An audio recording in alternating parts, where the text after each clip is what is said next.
संतोष मगर official या आपल्या YouTube चॅनलमध्ये स्वागत आहे। चॅनलला सबस्क्राइब केलं नसेल तर सबस्क्राइब करायला विसरू नका। शिक्षक भरती व शैक्षणिक घडामोडी संदर्भातल्या लेटेस्ट अपडेट्स आपण या चॅनलला पाहतो। सध्या मुंबई उच्च न्यायालयाने जो संच मान्यते संदर्भातला कोर्ट निर्णय दिला त्यानंतर राज्यामध्ये अतिरिक्त शिक्षकांचं प्रमाण त्या ठिकाणी हजारोमध्ये आहे। अशामध्येच सध्या आज एक सकाळला बातमी बघितली की राज्यामध्ये 18,000 शिक्षकांची कंत्राटी भरती करणार। मग आता राज्यामध्ये जर 18,000 शिक्षकांची कंत्राटी भरती जर झाली तर ही भरती कुठं करणार? तर ही भरती जिल्हा परिषद शाळेवरती त्या ठिकाणी 100% त्या ठिकाणी होऊ शकते। कारण राज्य सरकार जर भरती करत असेल तर निश्चितपणे ही भरती संस्थेवरती तर होणारच आहे, परंतु शासन ही जिल्हा परिषदला करण्याचं त्या ठिकाणी त्यांचा मानस आहे। आता कंत्राटी भरती जर झाली तर मग राज्यामध्ये जिल्हा परिषदला जागा येण्याची शक्यता त्या ठिकाणी नाहीच्या बरोबर आहे।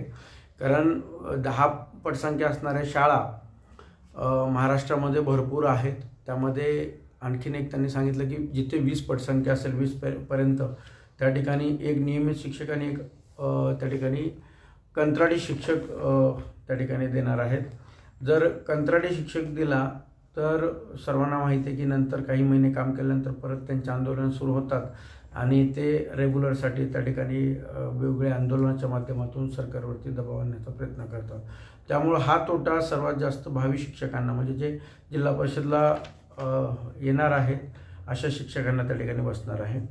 परंतु सध्या जे शिक्षक कार्यरत आहेत, जे शिक्षण सेवक कार्यरत आहेत, ज्यामध्ये जिल्हा परिषदचे शिक्षक असतील किंवा कंत्राटी संस्थेवरती शिक्षक असतील, असे शिक्षण सेवक जे मागच्या 1-1.5 वर्षापासून किंवा आत्ता मागचे जे कन्वर्ट राऊंड लागला त्यानंतर राज्यामध्ये या संच मान्यतेनुसार ते अतिरिक्त ठरणार आहेत।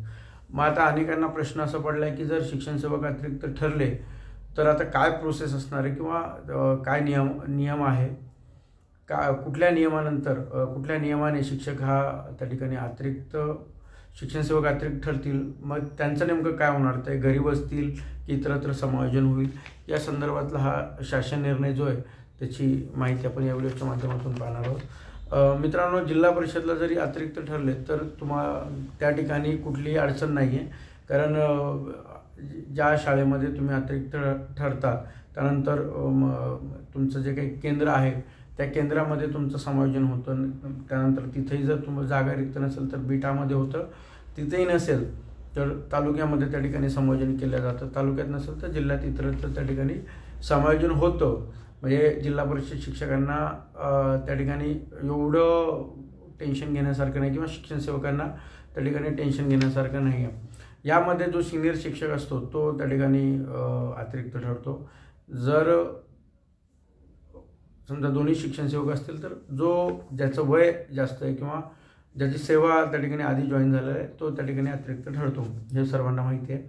त्यामुळं जिल्हा परिषदचा विषय नाही, परंतु संस्थेमध्ये जर तुम्ही अतिरिक्त ठरलात तर एक शालेय शिक्षण विभागाचा निर्णय आहे, शालेय शिक्षण विभाग आणि क्रीडा विभागाचा 27 जून 2016चा हा निर्णय आहे।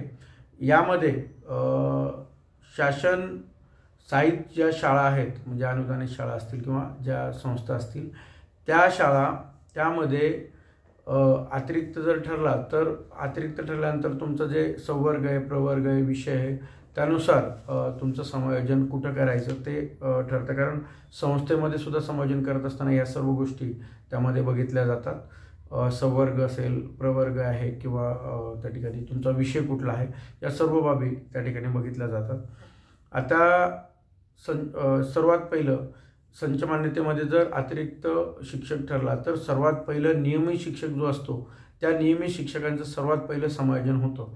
म्हणजे जर शिक्षण सेवकही अतिरिक्त असेल आणि नियमित शिक्षक अतिरिक्त असेल तर पहिलं समायोजन हे नियमित शिक्षकांचं होतं आणि त्यानंतर हे जे शिक्षण सेवक आहेत त्यांचं केलं जातं। तर त्यासाठी सर्वात पहिलं अतिरिक्त ठरणारे जे शिक्षण सेवक आहेत त्या शिक्षण सेवकांची एक सामायिक यादी राज्याची यादी त्या ठिकाणी ती प्रसिद्ध केल्या जाते आणि ही आयुक्त शिक्षण स्तरावर करण्यात म्हणजे यावी असं त्या शासन निर्णयामध्ये आहे. म्हणजे आयुक्त स्तरावरती ही राज्यामध्ये जेवढे संस्थेमध्ये शिक्षण सेवक अतिरिक्त ठरतील त्यांची एक सामूहिक यादी जे राज्यभराची प्रतीक्षा यादी त्या ठिकाणी केली जाते. त्यानंतर सदर प्रतीक्षा यादी केल्यानंतर सेवा ज्येष्ठतेनुसार त्याची ती यादी केली जाते. म्हणजे जो शिक्षण सेवक हा पहिला जॉईन झालेला आहे त्याला प्रथम त्या ठिकाणी संधी दिल्या जाते. परंतु यामध्ये जर शिक्षण सेवक हे एकाच दिवशी जॉईन झालेले असतील तर त्यामध्ये वयाचा फॅक्टर बघितला जातो. ज्याचं वय हे जास्त आहे त्या शिक्षण सेवकाला त्या ठिकाणी प्रथम क्रमांक त्या ठिकाणी प्रतीक्षा यादीमध्ये दिला जातो. आणि ही जी प्रतीक्षा यादी आहे ती 1 जूनला म्हणजे प्रसिद्ध करावी किंवा 1 जूनला त्या ठिकाणी लावावी असं त्या शासन निर्णयामध्ये दिलेलं आहे. त्यानंतर प्रतीक्षा यादी शिक्षण सेवकांची पूर्वनियुक्ती करताना आरक्षण धोरणाची अंमलबजावणी करणं आवश्यक आहे. तुम्हाला आत्ता सांगितलं की आरक्षण जे आहे तुम्ही कुठल्या प्रवर्गामधून लागलात, कुठला संवर्ग आहे त्यामध्ये, त्यानंतर तुम्ही कुठल्या विषयानुसार लागले याची जी अंमलबजावणी ती अंमलबजावणी त्या याच्यानुसार होणं गरजेचं आहे. त्यानंतर यामध्ये एक महत्त्वाचा पॉईंट्स असा आहे मित्रांनो की जर तुम्ही अतिरिक्त ठराल तर अतिरिक्त जेवढा काळ तुम्ही अतिरिक्त असणार आहात म्हणजे 1 महिना असो, 15 दिवस असो, 2 महिना असो, जोपर्यंत तुमचं समायोजन होणार नाही शिक्षण सेवकाचं तोपर्यंत मानदेय तुम्हाला अनुज्ञे राहणार नाही. म्हणजे तुम्हाला त्या ठिकाणचं मानधन जे आहे ते मानधन त्या ठिकाणी थांबवल्या जाईल. तुम्हाला ते मानधन मिळणार नाही. म्हणजे तुम्ही 15 दिवस असाल तर ते 15 दिवसाचं मानधन तुम्हाला मिळणार नाही. 1 महिना तुम्ही अतिरिक्त ठराल तर 1 महिन्याचं मानधन मिळणार नाही. तुम्ही 6 महिने 5 महिने 6 महिने जर त्या ठिकाणी अतिरिक्त असाल तर तुम्हाला ते मानधन मिळणार नाही. हा एक त्यामधला खूप महत्त्वाचा पॉईंट आहे. त्यामुळं शिक्षण सेवकांचं म्हणजे जे संस्थेचे शिक्षक आहेत त्यांचं समायोजन करत असताना या ज्या काही बाबी दिलेल्या आहेत या बाबीची म्हणजे सर्व गोष्टी बघितल्या जातात. नियमित शिक्षकांचं पहिलं समायोजन होतं, त्यानंतर शिक्षण सेवकांचं ज्येष्ठतेनुसार समायोजन केलं जातं. त्यामुळं शिक्षण सेवकांना जर असं वाटत असेल की आपल्याला संस्थेमध्ये जॉईन आहात आणि आपण त्या ठिकाणी नोकरी आपली धोक्यामध्ये आहे का किंवा नोकरीपासून आपण वंचित राहू का, हा धोका किंवा ही शंका अनेक शिक्षण सेवकांना आत्ता या ज्या निर्णयानुसार पडत आहे. मला अनेकांचे त्या संदर्भातले कॉलसुद्धा आले, तर त्या अनुषंगानेच मी हा व्हिडिओ बनवलेला आहे. त्यामुळं कुठली चिंता करण्याची गरज नाही आहे. फक्त एवढंच आहे की तुम्ही जेवढ्या दिवस अतिरिक्त ठराल तेवढं पेमेंट तुम्हाला फक्त मिळणार नाही. बाकी तुमची नोकरी ही सेफ आहे. तुम्हाला ज्यावेळेस त्या प्रतीक्षा यादीनुसार तुमचा नंबर येईल त्या ठिकाणी तुमचं समायोजन हे केल्या जाईल. त्यामुळे आता महाराष्ट्रामध्ये जिल्हा परिषद आणि संस्थेमध्ये किती शिक्षक अतिरिक्त ठरतात आणि त्यांचं समायोजन कुठं होतं हे आता बघावं लागेल. कारण 5 डिसेंबरपर्यंत समायोजन करण्याचं शासनानं त्या ठिकाणी सांगितलं आहे. सध्या तरी आमच्या सातारा जिल्हा परिषदला अजूनसुद्धा म्हणजे असं समायोजन अजून झालं नाही आहे. परंतु निश्चितपणे जिथं शिक्षक संख्या ही कमी म्हणजे जास्त आहे आणि विद्यार्थी संख्या कमी आहे तिथल्या शिक्षकांचं समायोजन हे लवकरच त्या ठिकाणी होऊ शकतं.